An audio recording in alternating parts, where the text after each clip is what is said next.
नमस्कार। तो ये है सोमनाथ संस्कृत विश्वविद्यालय वेरावलम। यहाँ पर शास्त्री की पदवी मिलती है, जिसमें कि आप संस्कृत भाषा आपकी जो पढ़ने की भाषा होती है ये होती है। यहाँ पर अनुस्नातक भवन भी है। कई सारे यहाँ पर शिक्षा कई कई प्रकार की शिक्षा यहाँ पर प्रदान की जाती है। आपको ये बड़े बड़े स्तंभ दिख रहे होंगे, बराबर। तो वो है विश्वविद्यालय का हिस्सा नहीं है, वो इसके पीछे एक फैक्ट्री है, उसके हिस्से है। फिर यहाँ पर जो ये दिखाई दे रहा है, ये बृहस्पति ग्रंथालय। मुझे नहीं लगता कि भारत में इससे बड़ा संस्कृत भाषा के पुस्तकों के लिए इतना बड़ा ग्रंथालय होगा। यहाँ पर हमें करीबन 2 दिन हो गए हैं यहाँ आए हुए। तो मैंने यहाँ पर पुस्तकों के लिए देखा, सभी पुस्तकों को देखा मैंने। करीबन मेरे को 8 से 10 घंटे लग गए पुस्तकों को देखने के लिए, कि नाम भी नहीं पढ़ा, सिर्फ देखने के लिए। ये बड़ी बिल्डिंग है, उसके पीछे भी एक बिल्डिंग दिखाई दे रही है। फिर ये है मुख्य द्वार है ये तो। और उसके बाद ये कार्यालय है। और यहाँ पर संस्कृत के विभिन्न क्या बोलते हैं, शिक्षा के जो संस्थान के बारे में बताना चाहूँगा तो यहाँ पर कई सारी पदवी होती है, जैसे कि साहित्य विभाग, वेद विभाग, व्याकरण विभाग, दर्शन विभाग, पुराण विभाग, ज्योतिष विभाग। यानी कि जिस किस में भी आप पढ़ना चाहोगे उसको पढ़ सकते हो। शर्त यह है कि इस सभी जो कोर्स है उसको संस्कृत भाषा में ही पढ़ना होगा। हाँ, आप देख सकते हैं, अभी मैंने बताया। इसके बाद ये है महाविद्यालय में साहित्य, वेद, व्याकरण, पुरोहित, दर्शन, ज्योतिष शास्त्री, शिक्षा शास्त्री, जिस प्रकार के यहाँ पर कोर्सेस होते हैं। और यहाँ पर ये जो आपको दिखाई दे रहा है, यहाँ पर विभिन्न सूत्र लिखे हैं, जैसे कि ये विद्या ददाति विनयम, यानी कि विद्या विनम्रता देती है। हितोपदेश से लिया हुआ वाक्य है ये। उसके बाद आगे अगर चले तो यहाँ लिखा है हितम मनोहारी च दुर्लभम वचः, किरातार्जुनीयम 1:4 में हितकारी एवं मनोहारी वचन दुर्लभ होता है। यह सब हमारा भारतीय ज्ञान परंपरा कितनी बड़ी होगी कि आप देख सकते हैं कि इतने अच्छे वाक्य हमें मिलते हैं। और अंग्रेज़ जो साहित्यकार थे उन्होंने यहाँ से ही उठा के अपने साहित्य में लिख दिया और बोलते हैं कि अंग्रेज़ महान है। ऐसा नहीं होना चाहिए। देखिए यहाँ क्या लिखा है, समय एवं करोति बलाबलम, मनुष्य को बलवान अथवा निर्बल समय ही करता है। शिशुपाल वध जो नाटक है उसमें से ये लिया हुआ वाक्य है। उसके बाद यहाँ पर देखें तो महाजनों येन गतः स पंथाः, यानी कि महापुरुष जिस रास्ते पर चलता है वही सही रास्ता है। महापुरुष के बारे में आप बताना चाहोगे तो किसे महापुरुष कहा जाए, कि हमारे स्वतंत्र सेनानी है, या फिर जो इतिहास में जो हो गए उसको महापुरुष माना जाए, अशोक को महापुरुष माना जाए, या फिर कालिदास को महापुरुष माना जाए। तो ऐसे कई सारे हमारे मंतव्य हो सकते हैं। यहाँ पर क्या लिखा है, तो गुणाः पूजास्थानम गुणीषु न च लिंग न च वयः, यानी उत्तर रामचरितमानस से लिया गया है। गुणी जनों में गुण ही पूजा का आधार है, उनकी जाति या उम्र नहीं है। कई सारे ऐसे वाक्य लिखे हैं।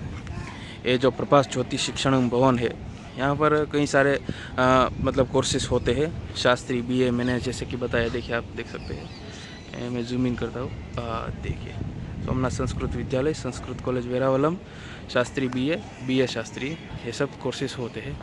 ये मतलब सोमनाथ संस्कृत विश्वविद्यालय का जो प्रशासनिक विभाग है वो है।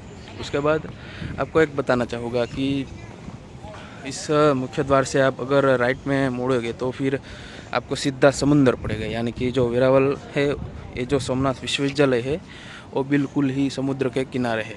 इसके पीछे मतलब आप ऐसा भी मान सकते हैं कि इस जो ये संस्थान है उसके पीछे, मतलब कि ये जो बिल्डिंग दिख रही है उनके तुरंत ही पीछे मतलब समुद्र आ जाता है।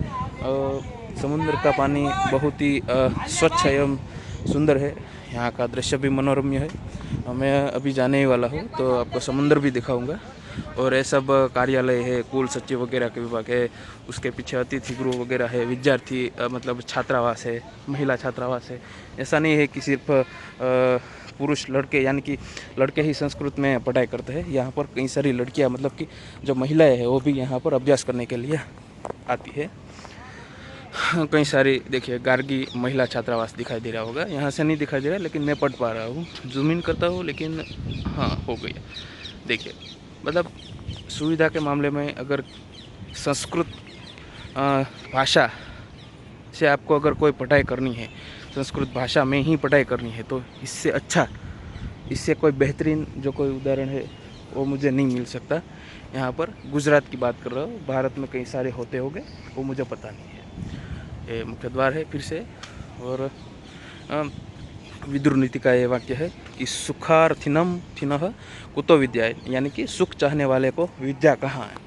मतलब ऐसे कई सारे वाक्य हैं जो हमें अंदर से प्रोत्साहित करते हैं कि यानी कि आपको बाहर से कोई सस्ता सा प्रोत्साहन जो आप वीडियो वगैरह देखते हैं तो उसको लेने की ज़रूरत नहीं है। तो फिर हम मान सकते हैं कि अगर हम हमारे भारतीय शास्त्रों यानी कि वेद पुराण महाभारत हो या फिर कोई उपनिषद हो या फिर नीति शतकम हो, ब्राह्मण हो, आरण्यक हो, तो सभी ग्रंथ है, कालिदास के जो है भवभूति भास, भैरवी या फिर मुद्रा राक्षस, यानी कि इन सभी पुस्तकों को आप अगर अध्ययन करेंगे तो आपको पता लगेगा कि किस तरह से हमारा शास्त्र महान है, हमारी भारतीय ज्ञान परंपरा किस तरह से महान है। यानी कि हम किसी से लेने की ज़रूरत नहीं है। लेकिन आजकल की एक मारदौड़ की दुनिया में अंग्रेज़ी भाषा को हम ज़्यादा प्राधान्य देते हैं। लेकिन भाषा सीखना कोई बुरी बात नहीं है, लेकिन हमारी भारतीय भाषा को छोड़कर अगर आप विदेशी भाषा या फिर अन्य कोई भाषा को अगर आप महत्व देने लगेंगे तो हमारी भाषाएं मरती जाएंगी। यहाँ पर मुझे लगा कि हम जब पढ़ते थे तो लगता था कि संस्कृत भाषा कौन पढ़ता है, संस्कृत भाषा को पढ़ने वाले लोग कम है, संस्कृत जानते कम है, बोलने वाले लोग कम है। लेकिन यहाँ पर आते ही पता चला कि संस्कृत भाषा को जिंदा रखने के लिए यहाँ के छात्र कितनी मेहनत करते हैं। यानी कि ये लोग सामान्य बातचीत जो भी करते हैं वो भी संस्कृत में ही करते हैं। ऐसा नहीं है कि क्योंकि यहाँ पर भारत के कई राज्यों से पढ़ने आते हैं, तो मीडियम ऑफ जो लैंग्वेज है, मतलब कि जो भाषा एक सूत्रता है वो सिर्फ संस्कृत भाषा में ही हो सकती है। हाँ, कई लोग मुझे दिखे कि जो गुजरात के ज़्यादातर छात्र होते हैं तो वो गुजराती में बात करते हैं, लेकिन अधिकतर संस्कृत का प्रयोग करने का वो चेष्टा करते हैं। क्योंकि आपको पता ही होगा कि मैं भी एक गुजराती हूँ, मुझे गुजराती बोलना पसंद है, मैं गुजराती सुन लिख पढ़ सब सकता हूँ। लेकिन क्या बोलते हैं सभी दुनिया के मतलब कि भारत को ज़्यादा से ज़्यादा लोगों तक ये बात पहुँच सके, इसलिए मैं हिंदी में आपसे बात कर रहा हूँ। तो ये क्या है कि संस्कृत भाषा ऐसी है कि एक मतलब आजकल के लोग नहीं जानते, लेकिन क्या पता आगे आगे जैसे जैसे तकनीकी विकसित होने लगेगी तब संस्कृत भाषा का भी महत्व बढ़ने लगेगा। इस पाठशाला को आप ज़रूर पधारिए, यहाँ पर अवश्य मुलाकात लीजिए, उसके बाद पढ़ने का भी विचार कर सकते हैं आप यहाँ पे।